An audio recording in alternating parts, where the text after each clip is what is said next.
Assalamualaikum warahmatullahi wabarakatuh. Kami dari kelompok 6 di sini ingin menjelaskan proses dari praktek design thinking untuk pertemuan 6 hingga 10. Kami memiliki anggota, ada Kukuh, saya sendiri, Taufik, Thomas, Windy, Yoris, dan Yonata. Oke, untuk yang pertama, kami di sini melakukan pengangkatan topik tentang banyaknya pedagang pisang di Kediri yang mengeluhkan pisangnya membusuk. Oke. Pada pertemuan 6 kita ini berfokus kepada pembahasan tool untuk empathize, yaitu membuat empathize map untuk kasus yang kami angkat, yaitu banyaknya pedagang pisang di Kediri yang keluhkan pisangnya membusuk. Empathy map di sini adalah sebuah tool untuk mengenal target audience guna menyelaraskan strategi bisnis dan value proportion dengan keinginan dan kebutuhan pelanggan. Kesimpulan dari proses pertemuan 6 ini memiliki beberapa poin-poin dari empathy map. Yang pertama, think and feel, yaitu semua pedagang berpikir ini adalah musibah. Mereka merasa kecewa tidak mendapatkan hasil yang maksimal dari dagangan pisang yang membusuk. Mengingat untuk saat ini seluruh negara sedang dilanda COVID-19 yang menyusahkan kondisi ekonomi. Lalu untuk poin C, dari sudut pandang pedagang hal ini dapat terjadi karena faktor cuaca yang kurang mendukung yang berubah. Kemudian perawatan yang kurang optimal dengan adanya COVID-19 ini mengakibatkan kurangnya permintaan sehingga banyaknya stok yang menumpuk di gudang dan mengakibatkan pembusukan pada produk pisang. Lalu selanjutnya ada poin here, di sini pedagang mengetahui hal tersebut dengan kondisi dagangannya. Pedagang yang lainnya juga banyak yang mengeluh. Lalu say and do, dengan adanya hal ini pedagang pisang melakukan berbagai cara untuk mengantisipasi pembusukan. Mungkin dengan cara mencari sumber masalah dari pembusukan tersebut. Lalu selanjutnya ada pain, yaitu pedagang pisang merasa sangat sedih, kecewa, dan kurang beruntung karena dengan pisangnya yang membusuk pasti rugi dan tidak mendapatkan uang, apalagi dagangannya ini belum terjual ya. Lalu yang terakhir adalah point gain, yaitu semua pedagang pisang menginginkan pisangnya tahan lama atau tidak cepat membusuk, dan ada yang mau membeli atau membantu mengolah pisang agar laku dan menjadi uang sehingga tidak mengalami kerugian. Itu beberapa kesimpulan dari proses pertemuan 6, dan selanjutnya akan dilanjutkan oleh teman saya. Nama saya Taufik Hidayat, saya akan menjelaskan pertemuan ke-7. Pada pertemuan ini kelompok kami berfokus kepada pembahasan fishbone diagram. Fishbone diagram ini berfungsi untuk membantu kami dalam melakukan penelitian mengenai penyebab dan akar masalah dari kasus yang kami angkat. Nah, ini adalah diagram fishbone dari kasus pisang busuk yang dialami para pedagang pisang khususnya di daerah Kediri. Di sini kami mengangkat ada 4 sebab akibat. Yang pertama yaitu metode, yang kedua yaitu lingkungan, yang ketiga yaitu ekonomi, dan yang keempat pesaing. Dari kasus yang kami teliti tentang banyaknya pedagang pisang di Kediri keluhkan pisangnya yang membusuk, kami menemukan variabelnya, antara lain yang pertama metode. Metode yang digunakan pedagang dalam berjualan terlalu biasa saja, tidak kreatif dan tidak bisa menarik perhatian konsumen. Dan juga metode penyediaan stok yang masih sederhana, tidak ada patokan bagaimana pisang akan di-restock. Yang kedua yaitu lingkungan. Lingkungan merupakan sebuah tempat. Di sini adalah tempat yang dipakai berjualan. Ada beberapa pedagang yang berjualan di pinggir jalan dan ada yang berada di ruko pasar. Nah, ini dapat berpengaruh terhadap kebersihan dan suhu yang kurang stabil sehingga dapat berakibat pada kondisi pisang tersebut. Yang ketiga yaitu ekonomi, yaitu tentang COVID-19. Sejak kedatangan COVID-19 di Indonesia, ekonomi di Indonesia menurun, mengakibatkan pedagang kecil seperti pedagang pisang terkena imbasnya dari ekonomi yang tidak stabil dan turunnya daya beli konsumen. Yang keempat yaitu pesaing. Yang pertama yaitu pedagang sejenis. Pesaing dagang di pasar juga bertambah sengit karena banyak juga pedagang pisang yang ada. Dan yang kedua pedagang lain. Pedagang lain juga menjadi salah satu penyebab karena masyarakat mungkin juga bosan harus membeli pisang terus-menerus dan ada kalanya ingin membeli buah yang lain yang bisa menggantikan peran pisang, misalnya buah apel atau alpukat.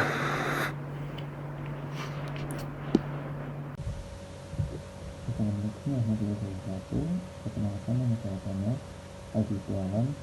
Saya akan melanjutkan presentasi dari kelompok kami. Pada teman ini, kelompok kami fokus pada pembahasan alternatif solusi pembahasan pisang yang memulai membusuk yang dialami para pedagang pisang di Kediri. Kami melakukan meriset dan menemukan beberapa solusi. Salah satunya yaitu satu, dijadikan olahan makanan. Lebih spesifiknya yaitu kue pisang kering. Dengan banyaknya pisang yang mulai membusuk di kelompok pedagang, salah satu cara agar pisang bisa tetap laku yaitu dengan mengolah pisang tersebut menjadi olahan makanan. Misal kue pisang kering dengan bahan baku pisang yang belum sepenuhnya membusuk dan tambahan bahan-bahan pembuat kue seperti tepung terigu, telur, gula, dan lain-lain. Kue pisang kering kita dapat diproduksi dan bisa bertahan lebih lama dengan harga jual yang lumayan.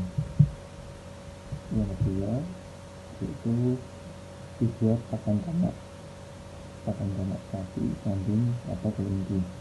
Kondisi pisang yang berbeda-beda tidak semuanya bisa diolah menjadi makanan. Maka solusi yang kedua yaitu sebagai pakan ternak, misalnya seperti sapi, kambing, dan kelinci, yang mana kondisi pisang tersebut masih bisa dikonsumsi oleh hewan tersebut, dan kita jual ke peternak hewan tersebut dengan begitu pisang bisa memiliki harga jual. Saya Willy Setiadi akan menjelaskan tentang solusi yang ketiga, yaitu dibuat menjadi pupuk organik. Selanjutnya, solusi yang ketiga, yang mana kondisi pisang sudah tidak dapat lagi dibuat menjadi olahan makanan maupun menjadi pakan ternak. Biasanya pisang sudah mengering dan mengeras. Dengan melakukan proses fermentasi, pisang tersebut bisa dijadikan pupuk organik, dan pupuk tersebut bisa dijual ke petani. Karena pupuk ini organik, sehingga dapat digunakan untuk semua jenis tanaman. Pertemuan ke-9. Pada pertemuan ini, kelompok kami berfokus kepada pembahasan mengenai pembagian atau mengupas alternatif solusi hingga tingkat detail. Solusi yang pertama, yaitu dijadikan kue pisang kering. Kemana produk ini akan dipasarkan? Produk kue pisang ini bisa dipasarkan sebagai jajanan yang murah, namun tetap bergizi. Jadi, kue ini bisa dikonsumsi oleh semua masyarakat, dan kue pisang tersebut dapat dijadikan cemilan. Dampaknya bagaimana? Kue pisang ini dampaknya akan bermanfaat bagi pedagang itu sendiri, yang mana bisa untuk menambah penghasilan serta mengurangi kerugian akibat perdagangannya yang busuk. Yang sebelumnya dibuang, sekarang dapat diolah, lalu dijual. Dengan begitu, pedagang tetap mendapatkan keuntungan. Biaya bisa dilihat di slide PPT. Biayanya yaitu totalnya 50.000. Dengan 50.000 tersebut bisa menjadi sekitar 25 potong kue. Pisang tidak termasuk biaya karena pisang dari sisa dagangan. Manfaatnya bisa menjadi peluang bisnis bagi pedagang buah pisang, dan kue pisang kering bisa bertahan cukup lama, serta bergizi karena terbuat dari pisang sehingga bisa menjadi jajanan yang menyehatkan. Solusi yang kedua yaitu solusi dibuat pakan ternak. Di sini ada 4 poin penjelasan. Yang pertama yaitu kemana produk ini akan dipasarkan. Produk pakan ternak berupa dedak dari olahan limbah pisang ini akan kami pasarkan untuk para peternak sapi, kambing, dan kerbau, terutama peternak yang ingin melakukan penggemukan badan untuk ternaknya. Maka produk ini cocok untuk dijadikan pakannya karena kandungan dalam produk kami tergolong tinggi. Yang kedua yaitu dampaknya bagaimana? Dampak bagi pengguna yaitu hasil pengolahan limbah kering dari pisang yang difermentasi dapat menghasilkan bahan baku pakan yang mempunyai gizi yang cukup untuk pakan ternak. Dan dampaknya untuk penjual yaitu dapat mengurangi kerugian yang dialami yang disebabkan pembusukan dari buah pisang yang dijual. Yang ketiga, biaya. Di sini kemungkinan perkiraan biaya yang akan dibutuhkan. Dari 15 kg limbah pisang, kemungkinan bisa jadi 5 kg dedak. Di sini ada 31.500. Ini merupakan jumlah keseluruhan bahan yang akan dibutuhkan. Jadi di sini dibagi 31.500 dibagi 5. 5 ini 5 kg dedak. Dibagi 5 hasilnya 6.300. Jadi harga bahan bakunya yaitu 6.300 per kilogram. Harga tersebut belum termasuk profit yang akan diinginkan ke depannya. Tetapi bila memproduksi dengan jumlah banyak, harga bisa menjadi lebih murah dan keuntungan juga akan menjadi lebih besar. Yang keempat, manfaat. Penggunaan limbah pisang fermentasi sebagai pakan ternak mempunyai prospek yang baik karena mempunyai nilai gizi yang tinggi seperti protein kasar 14,88%, serat kasar 11,43%, dan lemak 7%. Kandungan gizi tersebut lebih tinggi dibandingkan dedak yang berbahan dari padi. Jadi, dedak ini bagus untuk memenuhi kebutuhan gizi. Selanjutnya yaitu solusi yang ketiga, dibuat pupuk organik. Seperti sebelumnya, terdapat 4 poin penjelasan. Yang pertama, kemana produk ini akan dipasarkan. Produk pupuk organik ini akan kami pasarkan terutama kepada petani, dan di sini kami berencana untuk melakukan analisis untuk dapat memasarkan produk ini ke kalangan rumah tangga. Jadi kami melakukan riset dalam pengembangan atau memperluas jaringan atau jangkauan pupuk organik ini di kalangan masyarakat. Yang kedua, dampaknya bagaimana? Pupuk hayati dari olahan tumbuhan memiliki dampak yang cukup bagus untuk kesuburan tanah. Hal ini dapat dimanfaatkan karena pupuk ini dapat meningkatkan zat hara bagi tanaman, memperbaiki kondisi tanah, mengurai sisa-sisa zat organik, memangkas pertumbuhan parasit bagi tanaman. Yang ketiga yaitu biaya. Di sini saya akan menyebutkan rincian biaya yang akan digunakan. Yang pertama yaitu gunting seharga Rp5.000, tong plastik seharga Rp30.000, pipa paralon 1 inci seharga Rp25.000, kasa plastik 1 meter seharga Rp10.000, keran plastik 2 buah seharga Rp10.000, lem paralon seharga Rp5.000, wadah untuk pupuk organik seharga Rp10.000, komposter, bioaktivator, dan sprayer seharga Rp200.000. Jadi total keseluruhan biaya di sini Rp295.000. Yang keempat ada manfaat. Pupuk organik olahan pisang ini merupakan produk olahan pisang yang kami jadikan. Pupuk organik ini memiliki manfaat dapat menyuburkan tanah, menambah zat hara yang bagus untuk keperluan pertumbuhan tumbuhan, memperbaiki kondisi tanah, mengurai kerugian yang disebabkan dari adanya pembusukan. Di sini slide pertemuan 10. Pada pertemuan ini, kelompok kami berfokus kepada pembahasan mengenai analyze and selectable dari permasalahan sebelumnya, dan penjelasan secara rinci akan dijelaskan di slide berikutnya. Assalamualaikum warahmatullahi wabarakatuh. Perkenalkan, nama saya Yunatum Prasetyo. Pada kesempatan kali ini saya akan membahas tentang analyze and select. Sebelumnya kita telah memilih 3 solusi dari permasalahan. Yang pertama yakni kue pisang kering. Kue pisang dapat mengatasi masalah dengan cara mengolah pisang yang akan busuk. Kue pisang dapat dijual dengan harga yang cukup tinggi dan dapat mengatasi kerugian karena keuntungan dari olahan kue pisang cukup tinggi. Solusi kedua yakni pakan ternak. Alternatif ini juga dapat menjadikan pisang yang akan ataupun membusuk bisa menjadi bermanfaat dengan dijadikan pakan ternak. Pakan ternak di sini juga dapat menjadi pilihan bagi peternak. Mungkin bermanfaat inovasi ini juga masih cukup terbatas.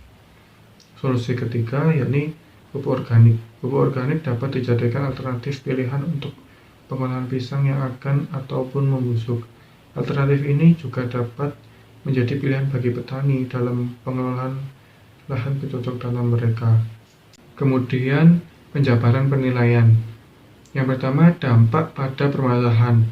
Penilaian berdasarkan seefektif mungkin alternatif bisa mengatasi permasalahan. Alternatif penyelesaian masalah yang paling bisa untuk mengatasi dalam hal kerugian atau alternatif untuk memanfaatkan pisang yang akan busuk, maka nilainya akan semakin besar. Kedua, biaya yang dikeluarkan. Penilaian berdasarkan semakin sedikit biaya yang dibutuhkan, maka nilai yang didapat akan semakin besar dan juga sebaliknya. Yang ketiga, kemudahan pelaksanaan. Semakin mudah pembuatan serta waktu yang dibutuhkan semakin singkat, akan mendapatkan nilai yang besar. Yang keempat, expiry rate, yakni produk alternatif yang memiliki masa expiry yang lama, maka akan mendapatkan nilai yang semakin besar. Yang kelima, penyerapan pasar terhadap produk. Semakin luas konsumen yang dapat dijangkau dan dibutuhkan masyarakat akan mendapatkan nilai yang semakin besar. Kemudian kita akan beralih ke tabel analyze and select. Dalam tabel tersebut dapat dilihat terdapat 3 solusi dari permasalahan yang masing-masing terdapat hasil skor akhir. Yang paling tinggi diraih oleh kue pisang kering dengan total skor 237 dengan aspek-aspek sebagai berikut. Yang pertama, yakni dampak pada permasalahan. Alternatif ini akan memberikan keuntungan tersendiri karena selain pisang, di sini selain dijual secara langsung juga dibuat olahan makanan ringan yang kemungkinan besar pisang yang kurang laku akan dimanfaatkan menjadi kue pisang kering. Jadi pisang belum laku kemungkinan besar tidak akan sampai membusuk. Maka dari itu di sini kita memberi skor 7 untuk aspek ini. Kemudian biaya yang dikeluarkan. Di sini biaya yang akan digunakan untuk buat kue pisang kering ini cukup terjangkau dan bahan mudah didapatkan daripada solusi pakan ternak dan pupuk organik dari pisang, yakni cukup mengeluarkan biaya 55.000 dengan rincian tepung terigu 10.000, telur 18.000, gula 12.000, garam 10.000, margarin 5.000, essence pisang 5.000, baking powder 5.000, dengan total semuanya 55.000. Jadi untuk aspek ini memberikan skor yang cukup besar yaitu 8. Kemudian pelaksanaan. Untuk kemudahan pelaksanaan atau pembuatan, alternatif ini cukup mudah. Kita bisa mempelajari cara pembuatan kue ini melalui berbagai tutorial di internet, sehingga di sini skor yang diberikan yaitu 9. Sebagai contoh, untuk pembuatan yang pertama yakni kocok margarin, gula tepung, dan garam 3 menit. Tambahkan kuning telur, kocok rata. Kemudian masukkan pisang dan essence pisang, kocok rata. Ketiga, tambahkan tepung terigu dan baking powder sambil diayak dan diaduk rata. Kemudian sendokkan adonan di atas loyang yang sudah dioles tipis margarin. Dan yang terakhir, oven dengan api dengan suhu 140 derajat Celcius selama 25 menit hingga matang. Kemudian aspek expired. Kue ini merupakan kue pisang yang kering, jadi kemungkinan besar kue ini akan tahan lama jika disimpan di wadah yang tertutup dan bersih. Tetapi jika terlalu lama juga akan lembek, sehingga skor yang diberikan yaitu 3. Dan yang terakhir, penyerapan pasar terhadap produk. Produk ini merupakan camilan yang dimana akan mendapatkan tempat tersendiri bagi masyarakat yang suka menikmati camilan. Ditambah kue ini berbahan dasar kue pisang, jadi kemungkinan besar akan mendapatkan jangkauan konsumen yang cukup luas. Camilan ini juga dapat dikonsumsi oleh semua elemen masyarakat sehingga skor yang diberikan yaitu 8. Baik, terima kasih. Begitulah penjelasan yang dapat diutarakan dari kelompok kami. Apabila terdapat kesalahan, kami mohon maaf yang sebesar-besarnya. Wassalamualaikum warahmatullahi wabarakatuh.